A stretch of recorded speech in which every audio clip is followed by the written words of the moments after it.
जुनून एपिसोड 171। अब आगे। अब तक आप लोगों ने सुना।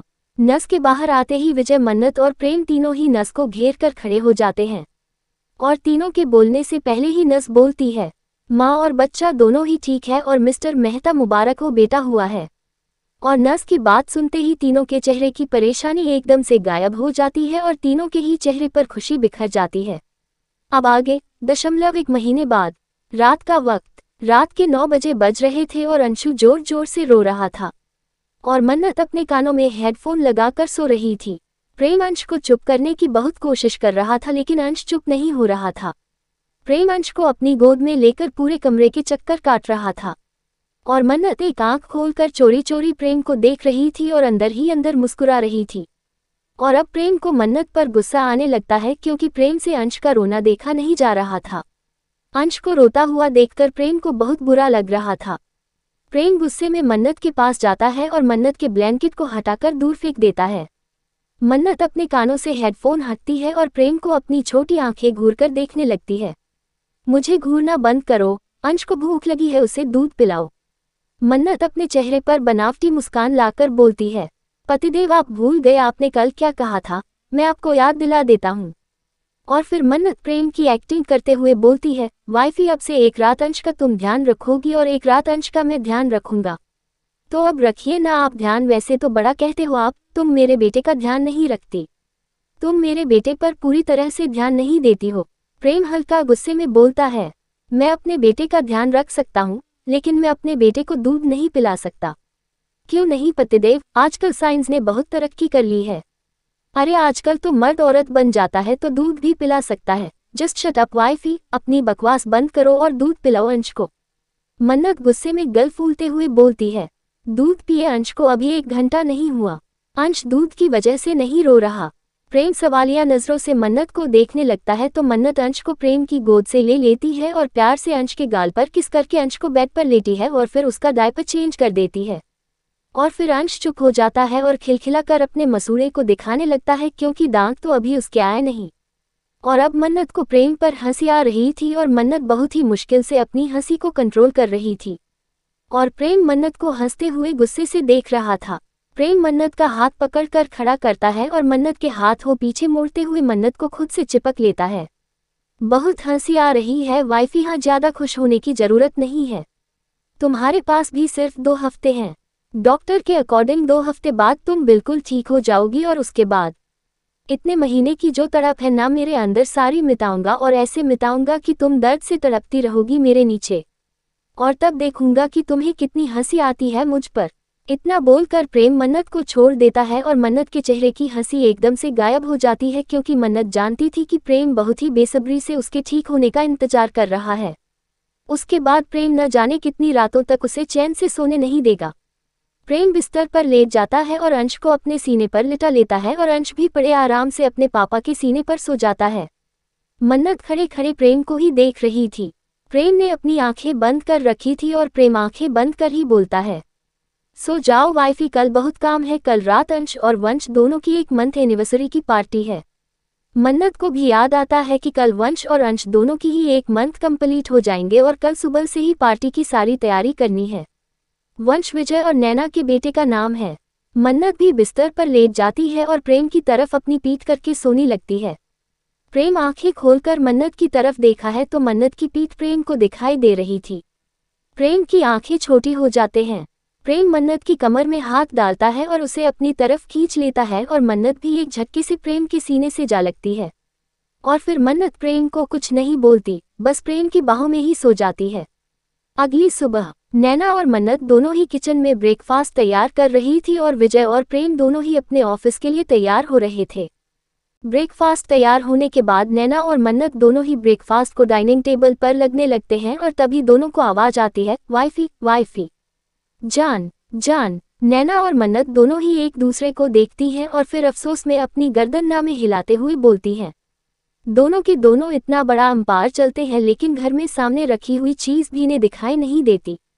और तभी फिर से प्रेम और विजय की आवाज आती है, वाइफी वाइफी, जान जान, और दोनों एक साथ चिल्लाती हैं, आ रही हूँ। और फिर नैना अपने कमरे में चली जाती है और मन्नत अपने कमरे में चली जाती है।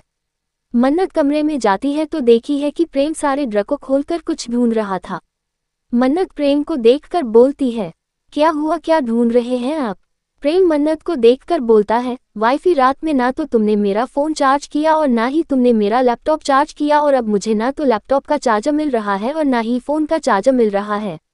मन्नत अफसोस से अपनी गर्दन ना में हिलाते हुए प्रेम का ऑफिस वाला बैग लेकर आती है और उसमें से लैपटॉप का चार्जर और उसके फ़ोन का चार्जर निकालकर प्रेम के हाथ पर रख देती है।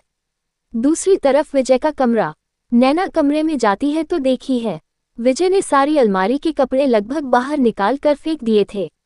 कमरे की ऐसी हालत देखकर नैना अपनी आंखें बंद करके अपने माथे पर मरती है और फिर विजय के पास जाकर अपने हाथ बांधकर खड़े हो जाती है और विजय को बोलती है, ये आप क्या कर रहे हैं, बताएंगे क्या ढूंढ रहे हैं आप? विजय नैना को देखकर नैना को बोलता है, मेरी बेल्ट नहीं मिल रही है। जान तुम किस तरह से मेरा सामान रखती हो, मुझे कुछ भी नहीं मिलता। जब भी मैं कुछ ढूंढने लगता हूँ मुझे कुछ मिलता ही नहीं है। नैना विजय को देखते हुए ही दूसरी अलमारी का दरवाजा खोलती है जिसमें विजय की tie, belt, watch, perfume, shoes और सॉक्स रखे हुए थे। और अलमारी में सारा सामान देखकर विजय अपनी नजरें नैना से चुराने लगता है और नैना हाथ बांधकर अपनी आंखें छोटी करके विजय को देखने लगती है। नैना विजय को ताना मारते हुए बोलती है, आपका सारा सामान आपकी आंखों के सामने ही होता है, लेकिन आपकी ना आदत खराब हो चुकी है। आपको अपना सारा सामान आपके हाथ में चाहिए होता है, लेकिन अब ना आप अपनी आदतों को सुधार लीजिए, क्योंकि एक इकलौते आपका काम नहीं करना होता, मुझे वंश को भी संभालना होता है। आप तो चले जाते हो ऑफिस, मुझे पूरे दिन वंश को संभालना पड़ता है। विजय नैना की कमर में हाथ डालता है और उसे खुद के करीब करते हुए बोलता है, जान हमारे एक बच्चे हो या फिर 10, लेकिन अब मैं अपनी आदत नहीं बदलने वाला।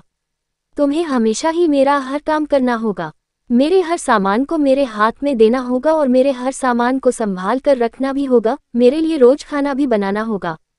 नैना गुस्से में कुछ बोलते ही वाली होती है कि तभी विजय अलमारी का दरवाजा बंद करता है और नैना को दरवाजे से लगा देता है। और विजय नैना के होठों को छूने ही वाला होता है कि तभी दरवाजे पर एक सर्वेंट जाकर दस्तक देता है।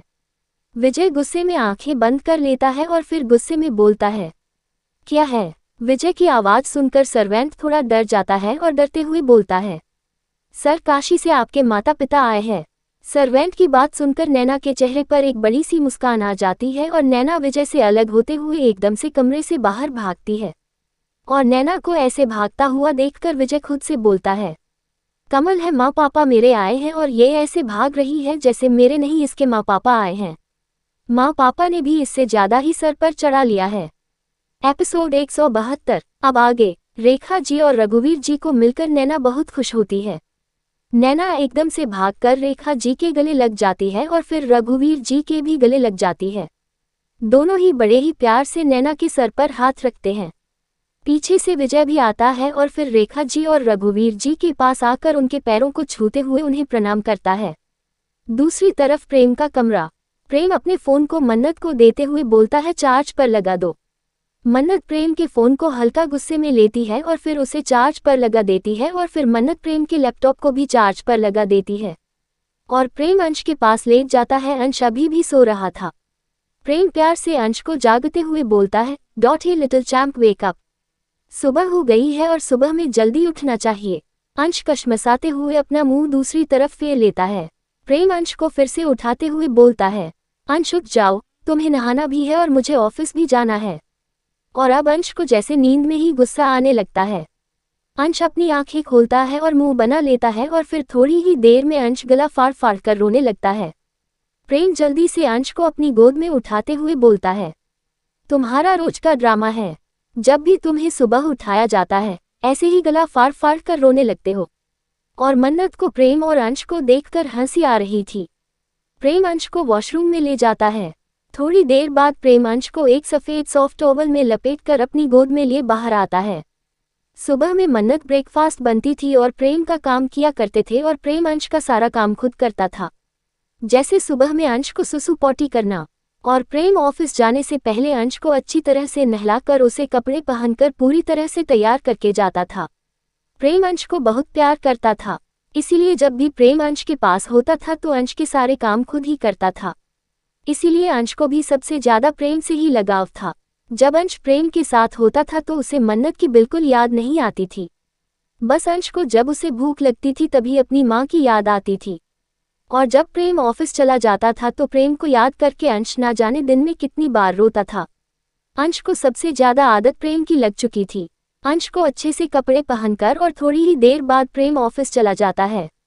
थोड़ी ही देर में पार्टी ऑर्गेनाइज हो जाते हैं और पूरे मन्नत को डेकोरेट करने लगते हैं। देखते ही देखते पार्टी की सारी तैयारियां लगभग पूरी हो जाती है और शाम के 4 बजे से गेस्ट भी आनी शुरू हो जाते हैं। प्रेम को ऑफिस जाना पड़ा था क्योंकि उसकी बहुत ही इम्पोर्टेंट मीटिंग थी, लेकिन मीटिंग खत्म होते ही प्रेम दोपहर में ही वापस आ गया था। पार्टी में बहुत सारे मेहमान आए थे। विजय के माता पिता भी आए थे और मन्नत के दादू और भाई भी आए थे।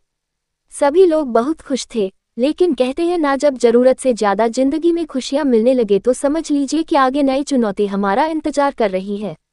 रात हो चुकी थी और सभी लोग पार्टी एंजॉय कर रहे थे, लेकिन दोनों कपल्स अपने बच्चों के साथ अभी पार्टी में शामिल नहीं हुए थे। लेकिन फिर दोनों ही कपल्स सीढ़ियों से नीचे आते हैं। नैना ने वंश को अपनी गोद में ले रखा था और दूसरी तरफ प्रेम ने अंश को अपनी गोद में ले रखा था। हाल में सभी लोग खड़े दोनों कपल्स को ही देख रहे थे। मन्नत ने पर्पल कलर की बनारसी साड़ी पहन रखी थी और नैना ने रेड कलर की बनारसी साड़ी पहन रखी थी।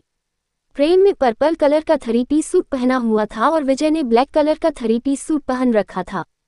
और अंश और वंश ने बेबी ड्रेस पहनी हुई थी। हाल के बीचों बीच 2 मंजिल का काफी बड़ा केक रखा हुआ था जिस पर 1 नंबर की कैंडल लगी हुई थी। दोनों कपल्स केक के पास आते हैं। एक सर्वेंट जाकर कैंडल को जला देता है। फिर नैना और मन्नत दोनों ही अंश और वंश की तरफ से मन्नत मांगते हुए उसे कैंडल को बुझा देता है और इसी के साथ जोरदार तालियां की गूंज पूरे हॉल में गूंज जाती है। और फिर नैना, विजय और वंश और दूसरी तरफ प्रेम, मन्नत और अंश मिलकर के कटिंग करते हैं। और उसके बाद सभी लोग पार्टी एंजॉय करते हैं, खाना खाते हैं। मन्नत नैना पार्टी माए औरतों से बातें करती है और दूसरी तरफ प्रेम और विजय अपने बिजनेस पार्टनर्स के साथ में बातें करता है और रिलेटिव्स के साथ में भी सभी लोग बातें करते हैं। और इसी के साथ पार्टी खत्म होती है। लेकिन अगली सुबह एक नई चुनौती उनका इंतजार कर रही थी। अगली सुबह हाल में काफी सारे लोग बैठे हुए थे, जिनमें से एक प्रेम के दादा की उम्र के थे और कुछ प्रेम की उम्र के थे और सभी ने ही पगड़ी पहनी हुई थी। सभी को देखकर लग रहा था कि सभी सरदार जी हैं। और उन्हीं के साथ प्रेम के पिता अमरजीत जी भी बैठे हुए थे और उसे बुजुर्ग आदमी से बातें कर रहे थे। मन्नत ने सभी के लिए नाश्ता हाल में ही लगवा दिया था। प्रेम अपने कमरे से निकालकर जिम की तरफ जा रहा था कि तभी प्रेम की नज़र हाल में बैठे इतने सारे लोगों पर जाती है और दूसरी तरफ प्रेम देखा है कि मन्नत सभी को स्नैक्स सर्व करके दे रही थी। और प्रेम जिम की तरफ ना जाकर हॉल की तरफ चला जाता है। प्रेम की नज़र बुजुर्ग आदमी पर जाती है और प्रेम की आंखें हैरानी से बड़ी हो जाती है। प्रेम उसे बुजुर्ग आदमी को देखकर खुद में ही बोलता है, बलबीर दादाजी, बलबीर दादाजी इतने सालों बाद दिल्ली में क्या कर रहे हैं? बलबीर दादाजी ने तो दादाजी से सारे रिश्ते तोड़ दिए थे। बलबीर सिंह सिंघानिया प्रेम के दादाजी अमरनाथ सिंघानिया का छोटा भाई। प्रेम जब 1 या 2 साल का था जब किसी बात पर अमरनाथ सिंघानिया और बलबीर सिंह सिंघानिया के बीच में झगड़ा हुआ था और सारे रिश्ते खत्म हो गए थे। बलबीर सिंह सिंघानिया पंजाब के एक गांव लखीमपुर में रहते थे, बल्कि प्रेम का पूरा खानदान एक समय पर लखीमपुर गांव में ही रहा करता था। लेकिन प्रेम के दादाजी यानी कि अमरनाथ सिंघानिया ने गांव से निकलकर शहर में अपना आशियाना बना लिया था। लेकिन फिर भी अमरनाथ सिंघानिया हर चीज त्योहार को अपने गांव, अपने पिंड में ही सेलिब्रेट किया करता थे। दोस्तों, अब आपको जल्द ही प्रेम का देसी रोमांस सुनने के लिए मिलेगा। कहानी और भी इंटरेस्टिंग होने वाली है और एक और ट्वीट कहानी में आने वाला है। आगे की स्टोरी अगले एपिसोड में।